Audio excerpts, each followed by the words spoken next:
नमस्कार। Your child learns more from your life then your words. एक सच सुनना चाहते हैं? आपका बच्चा आपकी सलाह से कम सीखता है और आपकी ज़िंदगी देखकर ज़्यादा सीखता है। यही वजह है कि कई बार माता पिता हैरान रह जाते हैं। वे कहते हैं, हमने तो उसे हमेशा अच्छी बातें सिखाई। लेकिन सवाल यह है, क्या आपने केवल अच्छी बातें सिखाई या अच्छी बातें जी भी? क्योंकि बच्चे कानों से कम और आँखों से ज़्यादा सीखते हैं। मान लीजिए एक पिता रोज़ अपने बेटे से कहते हैं, मोबाइल कम चलाओ, लेकिन खुद खाना खाता समय फ़ोन देखते हैं, रात को देर तक स्क्रीन पर रहते हैं, फैमिली के साथ बैठे हुए भी मोबाइल हाथ से नहीं छोड़ते। अब बच्चा किसकी बात मानेगा, शब्दों की या व्यवहार की? बिल्कुल व्यवहार की। इसीलिए पेरेंटिंग का सबसे बड़ा रूल है, जो बनना चाहते हो पहले वही बनो। एक बार एक मदर ने अपने 16 साल के बेटे को लेकर परेशान थी। वह कहती थी, मेरा बेटा किसी की बात नहीं सुनता।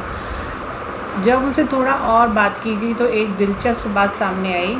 घर में लगभग हर दिन पति पत्नी के बीच बहस होती थी, कभी छोटी बात पर, कभी पैसों पर, कभी रिलेटिव्स पर, कभी बच्चों पर, और बेटा यह सब चुपचाप देखता रहता था।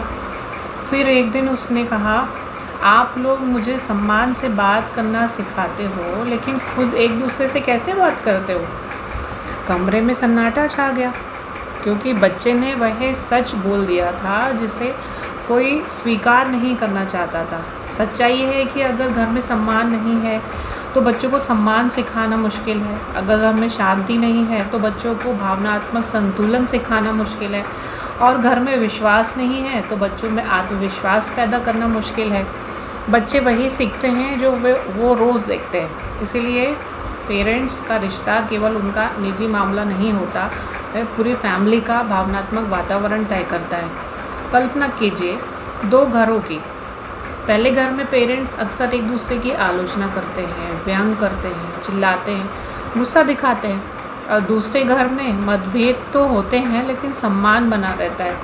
आवाज़ ऊंची नहीं होती, माफ़ी मांगी जाती है, एक दूसरे की सराहना की जाती है। अब सोचिए, इन दोनों घरों के बच्चों में के रिश्तों की समझ कैसी होगी? यही कारण है कि बच्चों के भविष्य की शुरुआत माता पिता के रिश्ते से होती है। और अगर बच्चा अपने माता पिता को एक दूसरे का सम्मान करते हुए देखता है तो वह सम्मान सीखता है। अगर वह उन्हें प्रेम जताते हुए देखता है तो वह प्रेम सीखता है। अगर वह उन्हें कठिन परिस्थितियों में भी शांत रहते हुए देखता है तो वह भावनात्मक मजबूती सीखता है। लेकिन यहाँ एक और गहरी बात है। कई पेरेंट्स अपनी पूरी पहचान बच्चों में खोजने लगते हैं। उनकी खुशी बच्चे से जुड़ जाती है, उनका उद्देश्य बच्चे से जुड़ जाता है, उनकी दुनिया बच्चे के इर्द गिर्द घूमने लगती है। और फिर जब बच्चा बड़ा होकर अपनी ज़िंदगी में बिज़ी होने लगता है तो उन्हें खालीपन महसूस होने लगता है। वे बार बार फ़ोन करते हैं, हर निर्णय में दखल देते हैं, हर बात जानना चाहते हैं। लेकिन यही चीज़ बच्चे को दूर धकेलने लगती है, क्योंकि स्वस्थ रिश्तों में प्यार होता है लेकिन पकड़ नहीं होती, साथ होता है लेकिन घुटन नहीं होती। याद रखिए, आपका लक्ष्य ऐसा बच्चा बनाना नहीं है जो हमेशा आप पर निर्भर रहे। आपका लक्ष्य ऐसा इंसान बनाना है जो आपके मूल्यों को साथ लेकर दुनिया में आत्मविश्वास से खड़ा हो सके।